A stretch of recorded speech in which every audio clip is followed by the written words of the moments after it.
Morning, folks. Getting ready to make some breakfast here today.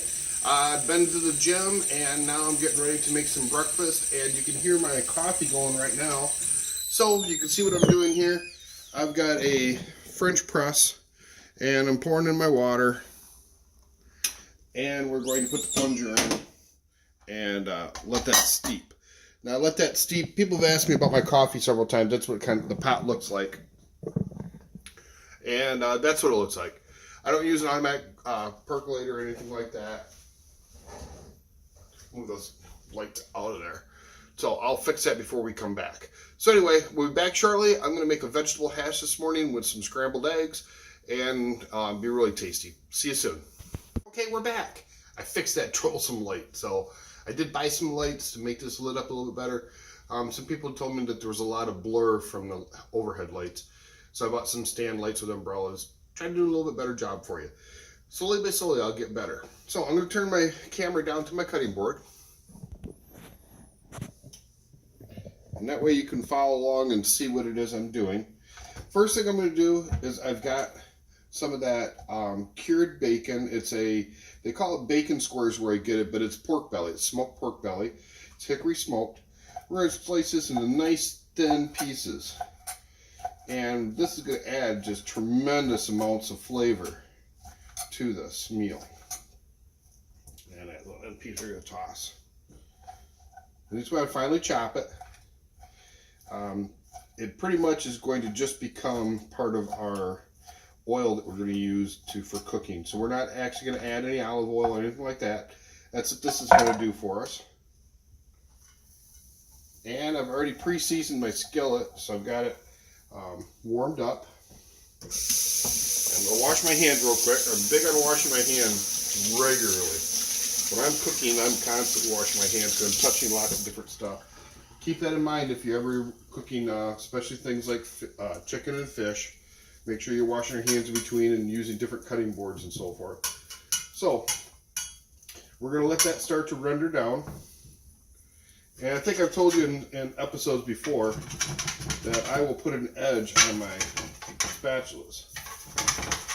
And the reason I do that is so that I can cut things up inside the pan. So anyway, we'll be back shortly, and we'll go from there. Oh, before I go, I should probably cut these veggies up. So I've got an onion that I used from yesterday.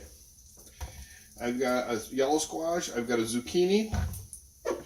I've got a couple bell peppers, and I've got some radishes that came from the farmer's market. The peppers and the zucchini and the yellow squash all came from my garden. The onion and the radishes came from the farmer's market I went to this weekend. So I'm going to start cutting these up, and we're just going to do a rough chop on the onion. We're going to just use half an onion, and this is just a simple recipe. But chop and chop. That's all that needs to be done with that. Next thing is we're going to do the pepper. Now this one here has a mark on the bottom of it. So I'm going to, this is a bad pepper. Now there we go. We're just going to throw that all away. And in looking at the rest of it, this is not that good looking of pepper. So we're going to toss that one. Luckily, I have a spare. I'm only going to use half of it. So we'll set the other half to the side. And just like we did with the onion, it does have one little bad spot in there. We're going to cut that out. And I use my sink a lot to throw all my stuff in. So then I can go back to it and clean it later. Because well, not so much later, but as soon as I get done cooking, I clean everything up. And I clean a lot of things as I go. Just because I do have a smaller kitchen. I don't need a really big place, but this suits me just fine, but I do need to, I don't have a lot of space to spread out everything. So we got a nice rough chop on that. And again, we're only going to use half of the pepper. Just add some more color to this. This is going to be a nice, colorful meal. And you can, I don't know if you can hear it, but that bacon, or the bacon squares, the pork belly, is just sizzling right now. So it just sounded just wonderful. So I'm going to finish cutting these veggies up, and I will be back and we'll start cooking it. Okay, we're back, folks. You can see I've got the veggies all cut up. We're ready to start adding some to the pan. And the first thing I'm going to add are going to be the radishes. We're going to be throwing those in. And those are going to start going. Oh, and you hear that nice little sizzle. Oh, I just love to hear that sound. And I don't have my fan going because otherwise it'd get a little noisy inside here. So the next thing I'm going to do is I'm going to be also having some scrambled eggs. So I'm going to take 2 eggs, 2 large eggs, crack them into my container.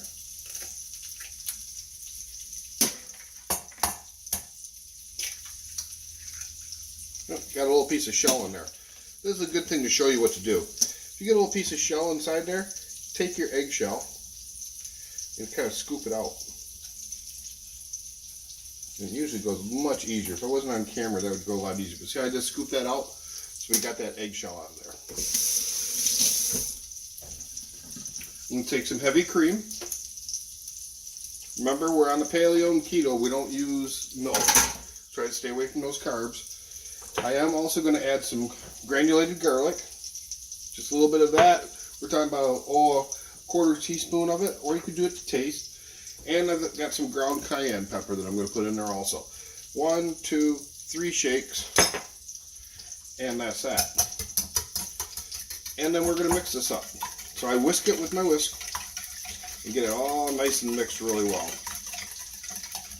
And that's going to be our scrambled eggs that we're going to add. And that's all there is to it. So we'll be back. I'll be adding the peppers next, then the zucchini and yellow squash, finally the onions. Onions take the least amount of time to cook, so I'm doing a progression of the items that take the longest to cook to the ones that take the least amount. So we'll be back shortly. Okay, we're back, and you can see that the radishes are starting to brown up a little bit, so that's good. That's in a good position. That's right where we want them. Next, we're going to add in our peppers. So we've got our sweet peppers.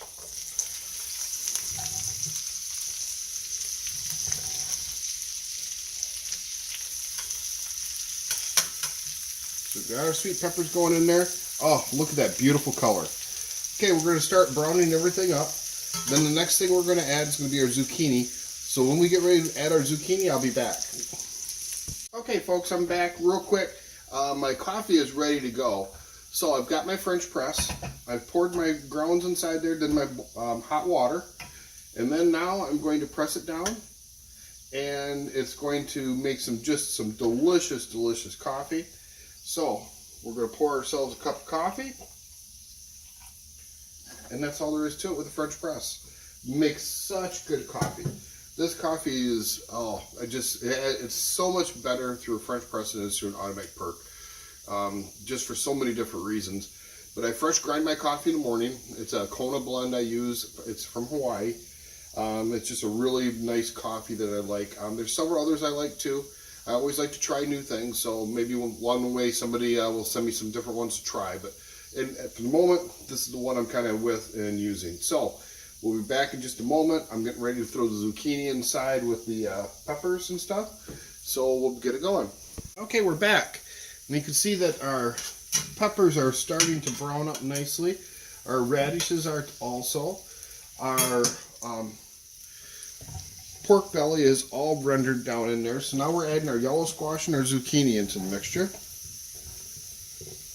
Like I say, do it in layers because everything takes a little bit different times to cook. So the zucchini and the yellow squash take longer than the peppers, but they don't take nearly as short amount of time as the onions. So that's why the onions will go in next. Now, if I were going to be throwing in some raw garlic into here, then I would add that in next, after the onions. That would be the final piece that I would add into it. But today I'm not adding any minced garlic or anything like that. We've already got that inside of our eggs, so that'll complement one another really quite nicely. Now, the one thing I do want to add to this is going to be some salt. So I'm going to add some kosher salt. I got a little salt box here. And I'm just going to do 2 small pinches of salt. And we're going to let that cook. When this starts to brown up, we'll add the onions. That part of the deal will be done. Then our vegetable hash will be ready. We'll make our eggs, and it'll be time to eat. Okay, we're back, and look how beautiful this is all looking. Oh, just, if you could just smell the aromas coming off of this. It just smells so good. So now we're going to take our onions, and we add half of a yellow onion,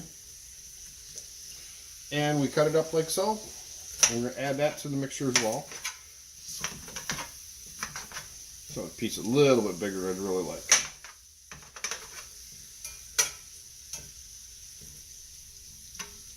So now we're going to continue cooking until the onion is all cooked now. Once it becomes translucent, it'll be ready, and then we'll be eating dinner, or breakfast I should say. We're going to have breakfast, and we'll go from there. Okay, we're back, and we've got our vegetable hash here done. We're going to plate this, and then I'm going to reserve a portion of it to probably use with a breakfast tomorrow. I might warm it up, because I just made a little bit more than I normally would eat.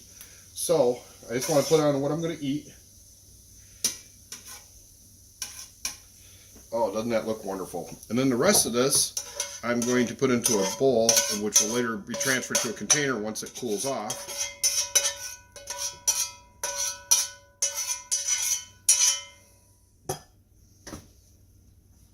I'm going to take a paper towel and wipe the edge of my skillet, because I'm going to use that same skillet. I'm not going to wash it in between.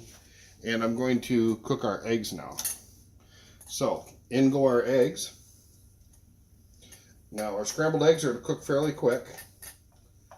I don't know if you watched my weekend show, but I had and made some cloud bread, and I made cloud bread French toast over the weekend. And that turned out really well. So, we're going to let the eggs start to cook. Once they're getting closer to be ready, we'll come back and we'll plate everything, and then we'll have breakfast. Okay, our eggs are cooking up nicely, and we want them nice and fluffy, so kind of scoop them up. Try not to move them around a whole lot, because your whole idea is kind of let them cook with themselves. At this stage, I'm going to now turn the heat off of my skillet. There's enough heat here to finish cooking off these eggs, so we're just going to let them finish cooking off. They're going to get really, really nice looking. And there'll be a nice and creamy texture, fluffy, just a really, really nice scrambled egg they turn out. Now, there's other people out there that want to use water or whatever, and you can. It's just I found that the cream adds some good flavor, and there's no carbs, or very low carb. So this is a really low carb meal. It's good for those of you that are on the paleo diet, or the keto diet, or if you're doing the caveman diet.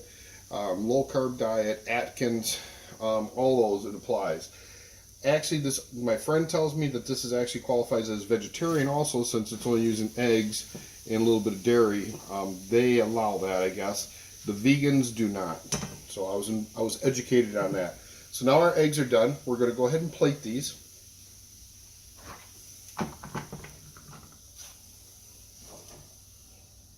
And then I'll show you our plate.